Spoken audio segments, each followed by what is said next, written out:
Hello, everybody. A warm welcome from Berlin again. This time it's no autumn outside. We have bright sunshine and we have a new topic here. So today I'm here with my best friend Zane, and you know me already. I'm located in Berlin. I'm tech sales. I'm responsible for EMEA as a technical leader for AIOps. And Zane, do you like to introduce yourself? Thanks, Fred. Yeah, I work out of the London Development Lab for the Watson for AIOps portfolio, and I work with the development team and product management team and so on, helping to develop solutions for our customers to use. Cool. And today we're going to talk about a very important topic within our Cloud Pak for Watson AIOps. It is customizable probable cause analysis, and that adds to our existing cloud native event analytics, which is out of the box there. And this is a new add-on that you have developed in here, Zane, isn't it? Yeah, so basically, we'll talk about it shortly, but in a nutshell, it's bringing a customizable element to the probable cause analysis engine. So when we talk about probable cause analysis, we're talking about events. So events come in, they get correlated, and then we need the system to automatically identify the probable cause event or events in a group of events. So this talk today is about a new feature which allows you to customize its behavior, because prior to Great. this, it was more of an automated thing which you couldn't really modify. Nice. So again, we have a few slides prepared as well as we're going to show it in a demo what it is and what to do.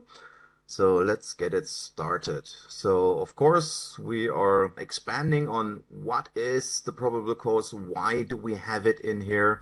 How does it relate to all the other analytics capabilities we do have in the NetCloud Operations Insight package, as well as in the Cloud Pak for Watson AIOps package? We're going to show it in real time, not just in PowerPoint, as well as we are pointing you towards the existing documentation we have. So where are we? So we are in the IBM Cloud Pak for Watson AIOps environment. So this is our portfolio that we're talking. Just to briefly set the scene, so we're taking in a multitude of data, event data, metric data, alerts, topology, and so on and so on and so on. Via various capabilities, we add AI capabilities to it to make more sense of it, to raise the level of automation we have in the portfolio. We have a lot of APIs in here. We're capable of integrating into a lot of stuff with our connectivity capabilities, as well as we have nice user interfaces. And all that capability, finding anomalies, doing event management, doing log anomaly detection, and putting it all together into a kind of application-centric AIOps approach. This is what the Cloud Pak for Watson AIOps delivers. And this is where we're talking today. So we're concentrating with our probable cause analysis within event management. And this is again talking about noise reduction. Why do we have all this? Where does it fit into the whole portfolio? And I guess with that, I'll hand over to you, Zane, to explain a little bit more why it is so effective and relative to operations.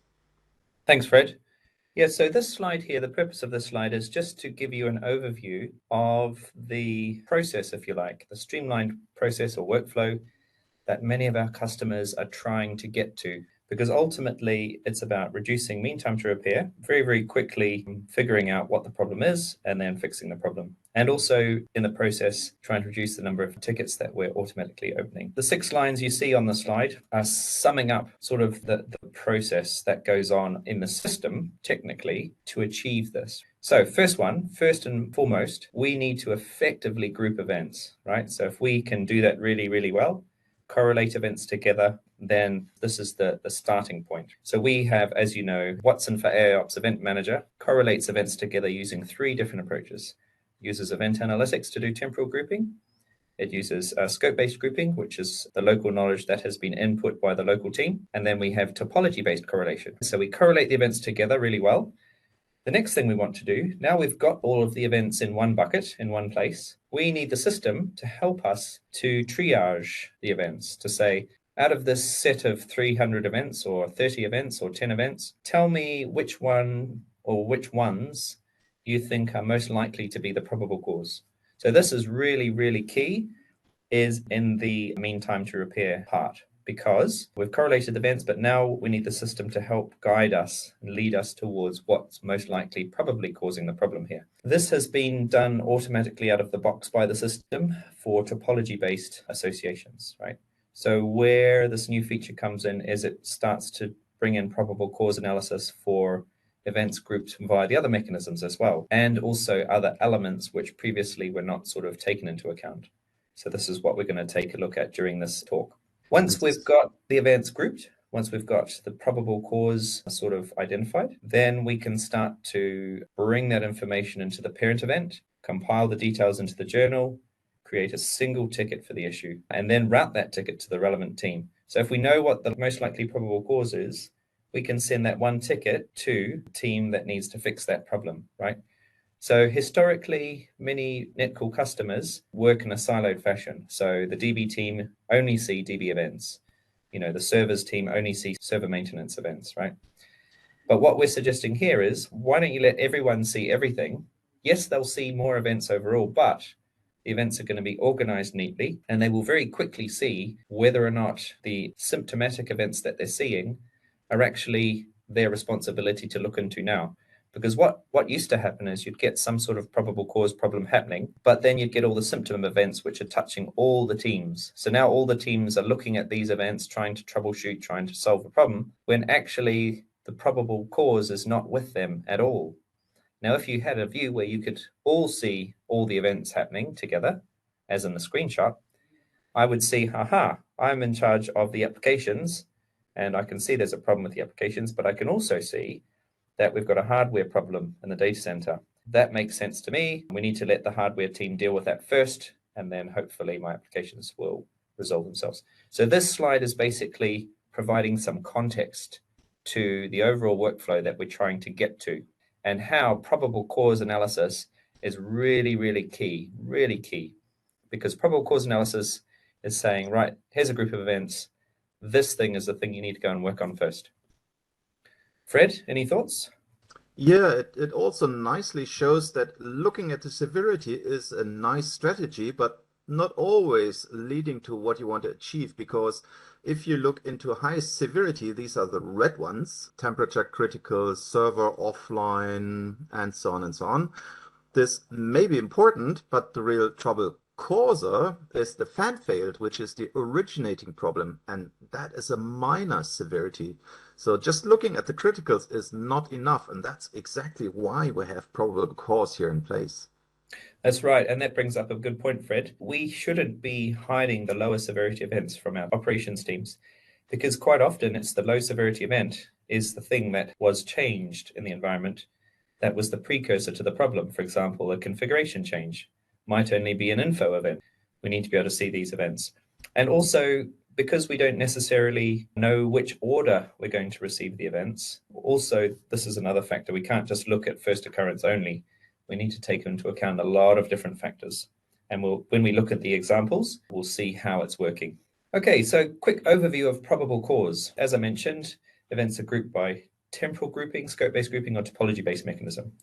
Now, each event is then processed by the engine and is assessed on its own merits and receives basically a score. So this score is represented in the event list as a bar. And what it does is it looks across all the bars and it expresses this score as a percentage with respect to the other ones that are present. You don't really have to worry about what the numeric value is. You just have to look at how big the bar is. The one with the highest probable cause score is blue, and the rest are all gray. Now, you might end up with more than one event with the highest score in the group, and that's legitimate. For example, you'll see in the demonstration later, we actually have an optical link failure, and both ends of the link are reporting the fault. And both are just as relevant as the other. And in those sorts of cases, it matters not which one you pick, because both are legitimately lines of inquiry that should be looked at first. Right, so now we have the events marked in blue, or the score is marked with a bar. Once we've done this, operations can very quickly see which events they need to look at first or do something with first. What we're looking at today is not even taking into account that we might have runbook automation doing automation. Let's assume that's already been attempted and the automations have run and these are the events that are left. Remedial actions for the operations team. This will help me to quickly prioritize which thing I should work on first. Now, as it says in the last two lines, if we do have to open a ticket, if automation has failed, this will also help me to propagate to the parent event the relevant information based on the highest probable cause child event. And then we can go and open a ticket with the most likely probable cause indicated. So this is sort of the overview of what it's doing. This slide here is just covering the analysis features. It looks at each event, as I mentioned before, and analyzes each event on its own merits and gives each one a score. So these are the various elements that it is considering. So the first one, topological analysis. So events that are grouped topologically due to a topological association, it will do an analysis of the graph and sort of try to work out where the resources sit with respect to each other and try to give you some element of scoring associated with that. It will also take into account the severity of the event. It will also compare the first occurrence timestamp with the other events that are in the group. While it's not the primary and be-all and end-all indicator, it is a factor. So what it's doing is it's taking into account all of these factors. Chronological comparison is one of the factors. Fourth one here, if you have Network Manager, and if Network Manager is doing root cause analysis based on its topology, it will be indicating an event from a group of events as being a root cause from its perspective. So where it has done this, the probable cause analysis engine will take that into account, because if Network Manager thinks this is a root cause event, it could well be that gets some bonus points in that case. So the fifth one on the top of the right-hand column, this is a really interesting one. What the engine does is an analysis of the summary field of each event, and where there are certain keywords present, you will get bonus points for each one that's present, right? Each keyword has a different number of points associated with it in terms of a boost. And what's really, really key here is you can add your own. And this is really, really powerful, because as you'll see in the demo, there's a scenario where probable cause analysis is doing its thing, but in the context of the domain that I'm running it, it doesn't necessarily know that this kind of event is particularly important, right? So we'll look at in the demo how we actually add those keywords to the configuration, and thereafter it starts to prioritize those events. Scope-based grouping, there was a legacy capability whereby we could apply cause weight to events based on their likelihood that they're a cause of any kind of grouping. So this is basically when we were going back to scope-based grouping and we didn't do any other kind of grouping, there was the ability to set this field cause weight in the probe rules, and people could then customize this and assign their own weights based on what they like and what they consider to be important. It's important to be able to pick up on that work that's been done in the past, because this is legacy knowledge. And if it's been set in the event stream, we're going to pick up on that and we're going to include it in our scoring. The second to last point there is we can customize all the weightings. So it comes out of the box with a whole bunch of default values, right? But you can tweak these. If you find generally that this particular element is not as important in your context as something else, you can tweak these weightings and customize them. And then final point here is events are then analyzed on their own merits, and then everyone receives a score. And once that's been done, you will see the one with the highest probable cause score bubble to the top. So in the screenshot below, you can see analysis has been done, and the indication here is that the loss of signal on these optical link is the most likely probable cause, and it just coincidentally has a runbook associated with it. Right, so getting down into the nitty-gritty, customizable probable cause component parts. So the bits that are exposed for you to customize actually contain within impact, right? So there's a project called Event Management Analytics, and within that there's two policies. There's a probable cause analysis component, which is where all the customizable parts live. And then there's a second policy called set node on probable cause. So we'll talk about what each one of these policy does shortly. So these services come disabled out of the box, and you need to start them manually. So you just go into Impact, go to the services panel and click on the play button for each one. It's also recommended to configure these services to start automatically each time Impact is restarted. So this project comes out of the box with the newest version 166 of NOI? Yes. Netcall Operations Insight 1.6.6 is equivalent to Watson for AIOps Event Manager 3.5. They're exactly the same code base. It's just a different name depending on how you are sourcing that code, that solution. Any reason why you set the policy activators to different seconds values? Yeah, good question. So first of all, we set policy activators to run using a prime number. This is the same best practice approach that we use for temporal triggers in Netcall Omnibus. And that is to help it happen that these policies do not attempt to execute in the same 1 second window if you use prime numbers. That's the reason. And the reason we use two different numbers is for the same reason, ultimately, to try to avoid as much as possible automations running at the same time as each other. And it's just a performance tweak, really, and it just helps things to spread the load across the platform. It's these kind of best practices that have made Netcool so great over the years. Indeed.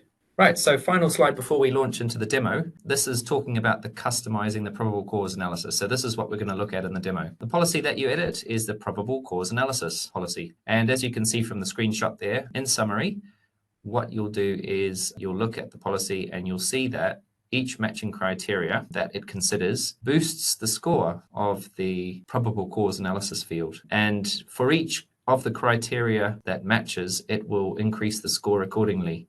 And when it gets to the bottom, you'll end up with a summary score for that event. It does work out of the box, so you don't have to modify anything. You can just switch it on and use it as is. And these default boosters are all preset out of the box. However, they can be modified, and that's the important point here. And then the final point here is custom keywords can be added.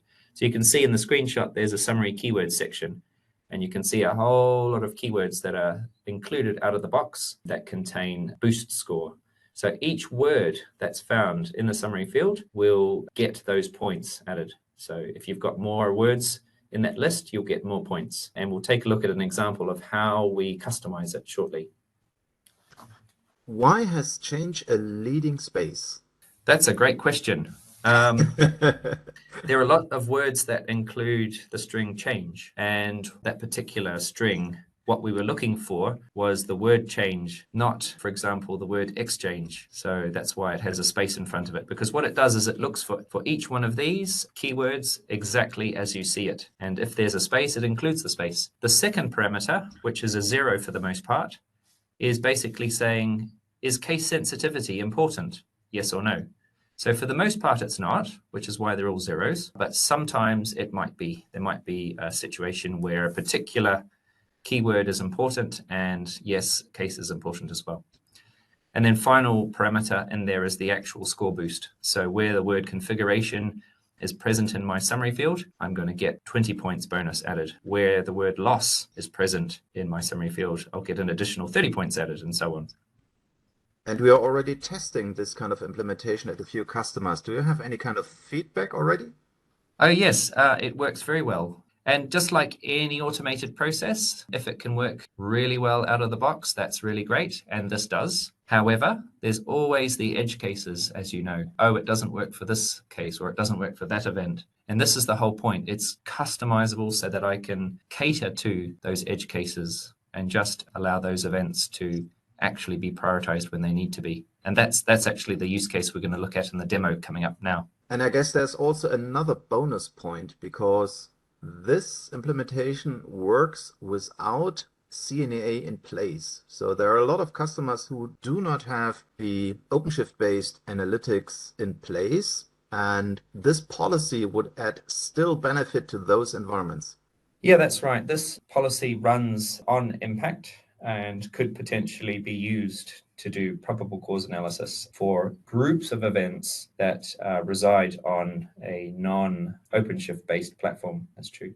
Okay, let's jump to the demo. Okay, so now we're looking at the Netcall Operations Insight, also known as Watson for AIOps Event Manager Alert Viewer. And we're going to take a look at two examples of probable cause analysis engine at play. And we're going to consider two scenarios.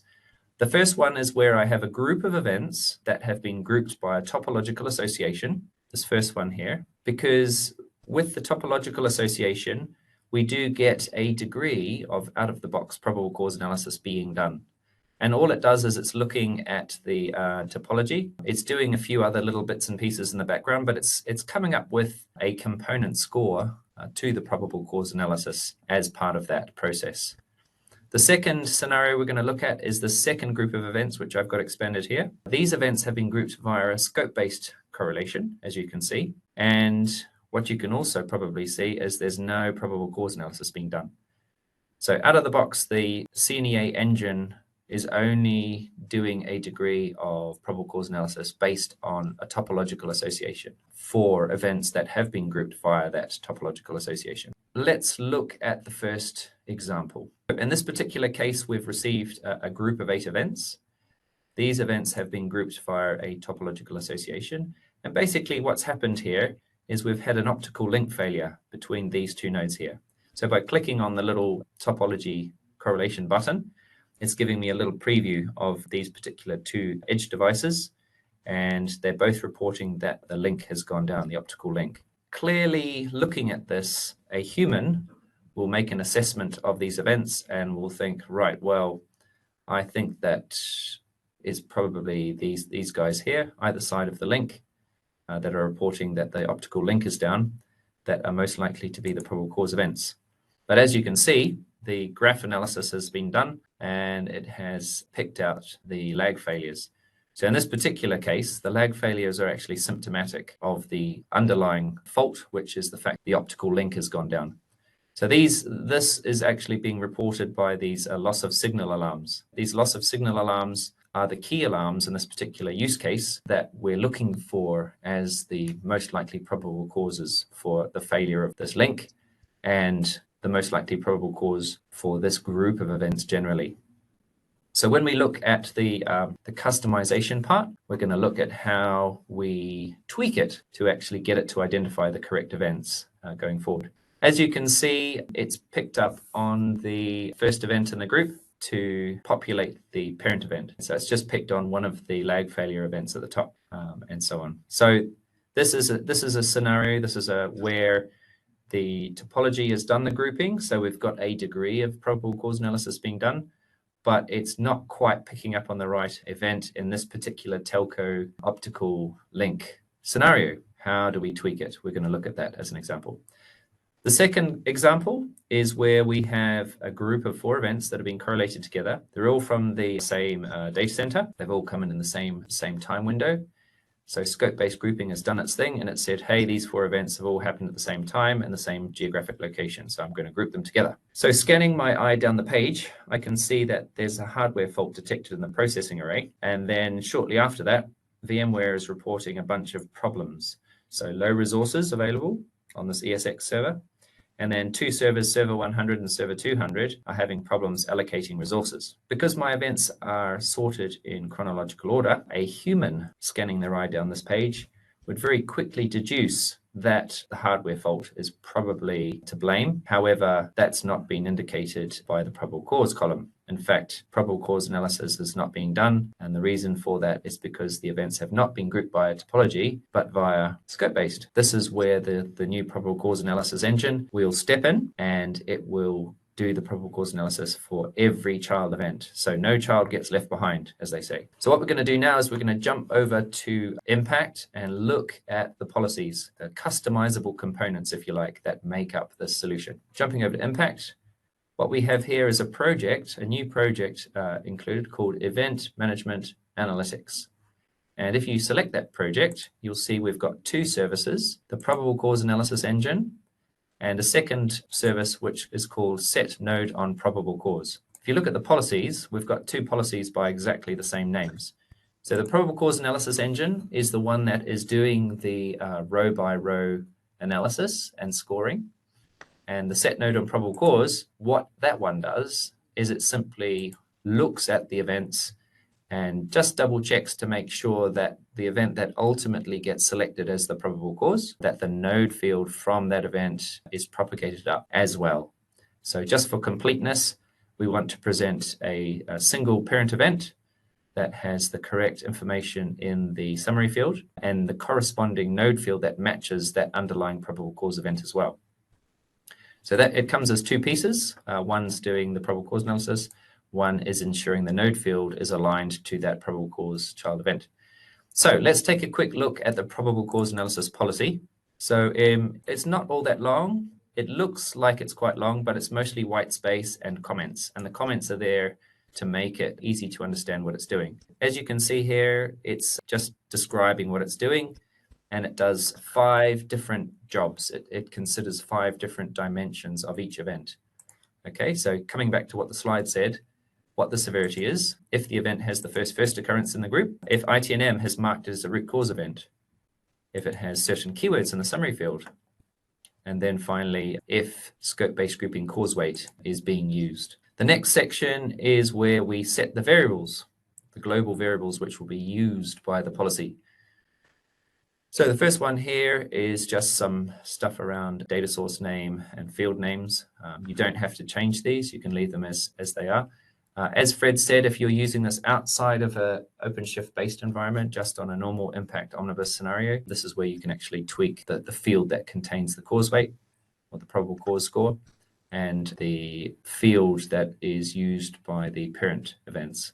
So you can see here, if you're using it in the old-fashioned scope-based grouping scenario, you can actually tell it to use cause weight and scope ID parent instead. Processing delay, this is introduced, and what it does is it simply says, I'm not going to calculate probable cause for at least 60 seconds, because what I want to do is I want to allow automations to run.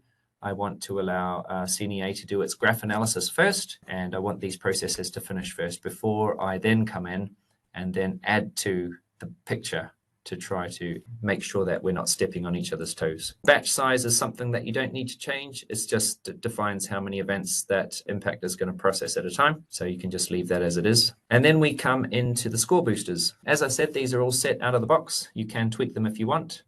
Severity 6 is there because ITM includes a fatal severity. So that's just there for completeness. But as you can see, based on the different initial severity, you'll get some additional booster points added to your score. If the event is the first event in the group, like if it occurred first chronologically, it will get an additional 50 points. If Network Manager has decided this is a root cause event, it will get an additional boost of 110 points.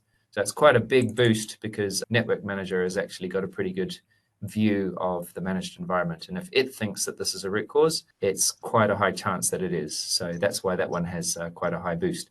Now, if you're not using Network Manager, then the Network Manager fields will not be populated. Then this, although it's here, it just simply won't be used. So you don't need to go commenting it out or changing anything.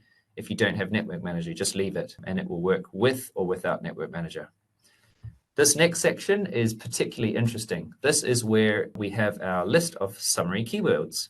So this is the list of all the keywords that are of particular significance, right? So if any of these keywords exist in our summary field, we're going to add the corresponding number of points to my overall score. So the more keywords you have in your summary field, the more points you get. At the bottom, you can see I have added a couple of telco scenario keywords. And one of them in particular is the loss of signal. In the scenario we were looking at earlier, I wanted to mark out the loss of signal events as being very high up on the probable cause analysis, right? So what I've done is I've manually inserted loss of signal and added 80 points for that. Ring failure is another telco scenario. If that occurs in my summary field, then I'm adding on 100 points. So basically you can add as many as you need to, as many as you want to this list. If you've got certain keywords for certain scenarios that you know are really important, local knowledge, for example, tells you that if you see this kind of message, this one should be prioritized. Then the key point here is you now have the ability to input into that process, input into that logic by putting things into this list that are important to you. And then finally, whether or not we're going to take into account scope-based grouping cause weight. If this is set to 1, then it's going to consider anything coming through the cause weight field, which is the legacy scope-based grouping weighting field. If that's set to 1, and if there's something in that field, it will just add that on as part of the scoring process. And that's more or less it. That takes us to the halfway point in the policy, and then the rest of the policy is just the implementation. It just goes through and adds on the points based on each of the global variables that we've set in the first half. And then finally, it will go through, do its assessment, and then finally it writes back to the event and just updates the score. So what I'm going to do next is I'm going to switch these on. I'm going to start the process, and I'm going to start the other one as well. So just start them both. As I mentioned at the start, I recommend that you edit the service and you tick this little box here, starts automatically when server starts, right? And what that will do is that if this pod restarts, if you restart Impact, then this service will get restarted automatically. You won't have to remember to go back in here and restart this after wondering why probable cause analysis is not working as it should. So let's go back to our scenario and let's see how we're getting on. So as you can see, it hasn't updated yet. I'm going to hit the refresh button in a second. We should see it change. Right. Looking at our optical fiber cut scenario, you can see actually now there's been a big change in what has been marked as the probable cause. My loss of signal events have correctly been promoted to being the probable cause. They've had a boost in points because of those keywords that's present. As a result, the other ones have become gray and the probable cause events have now become blue. So note that there's 2 events that have the highest probable cause score. That is legitimate. Both of these are reporting the loss of signal from each end of the link. So both are legitimately probable cause events and both should have the same score. In terms of propagation up to the synthetic parent event, it doesn't matter which one it picks. It just matters that it picks one of them, right? In this case, it's picked the second one. That's fine. The whole point of the grouping process is these are all the events that relate to this particular problem. So that's correct. And this is one of, or this is the probable cause event that you need to look at first. So in this case, either one of these is fine. Either one of these is going to be a good choice to promote to the probable cause. So in terms of the second of the 2 policies, which aligns the node field, you can see that that's now showing the correct node field as well. Coming to our second example, this one where we had events grouped by scope-based grouping, you can see that I have now gone through and done an analysis of each event and given each one a score. And you can see that it's actually picked out the correct event from the list. So if you think about it, the policy, Fred, is doing probable cause analysis in a very similar way to how a human would, scanning their eye down the list of events. If a human was looking at these events, they would look at chronological order. They would consider severity. They would look at the summary field. They would say, okay, what kind of event is this? You know, what are certain keywords jump out at me? So it's a very similar process to what a human would do when they would be assessing a group of events. In the same way, it's propagated the information up the summary field and aligned the node field. Now, both of these are now ready for ticketing. I could go in here now and create my ServiceNow ticket for each one, either manually or via some automated action, and then I'd get a ticket number created for that group of events and could take it further. Fred, any comments from your side? Does it make sense? Yeah, I really love this idea and this implementation, but just one question. The Sure. whole idea of probable cause adjustment with this configuration item is you have a bonus system. Could you think of any kind of scenario where you would apply a malus, so minus points? Right, so that's a great question. Maybe. I haven't really thought about it before. But that certainly has some scope for investigation. Yeah, yeah, you're right. This one looks at simply boosting the probable cause score based on certain attributes. Yeah, and it totally avoids minus scores because I think the overall user interface doesn't care about minus points. It would have maybe interesting effects if we go below 0. So just adding bonus points is a good idea here. Yep. In fact, the probable cause score in the background is in fact, adding probable cause score points. In fact, the probable cause score field is actually just an integer field. As I mentioned before, it shows it in the UI as a percentage. And what it does is it actually compares the events with each other to come up with that. But underlying these, if I look at the old event list, you can actually see the probable cause score as an integer field, and you can see the actual numbers in that list. The new look UI actually translates that to a nicer looking bar and highlights the one with the highest number. So it's quickly visible. So now if you had any runbooks associated with these, you could run those, or at least at the very least, you can then create this trouble ticket and send it off to the operations team, to the correct team to look at. So this ticket would then be routed to maybe the hardware team to then go and investigate this physical disconnect first. And that's the demo. Back to you, Fred. Thank you, Zane. That was fantastic. I really enjoyed it. There are a couple of points I'd like to make. So we do have a community, of course. It's free of charge. Everybody is invited to join. There is a blog post from Zane about this idea and about what it's all about with screenshots and all these kind of things. You can see this blog post as well as many other contributions in here. It's quite large community. I think we are over 10,000 members now. So it's not just about Cloud Pak for Watson AIOps, it's also about monitoring and all the other parts which are in the community in here. Everybody is welcome to join this, have it a go. It's just one extra point of where to get extra communication and information. Feel free. And of course, we do have the official documentation because it's not a best practices. It's also part of the product. So therefore, it has found its way into the documentation. So here's the link and a screenshot of how this looks like at the moment.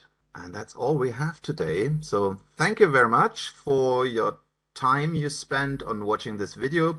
Thank you, Zane, for preparing and helping me setting up this video here. And I hope to see you all another time. Bye. Bye.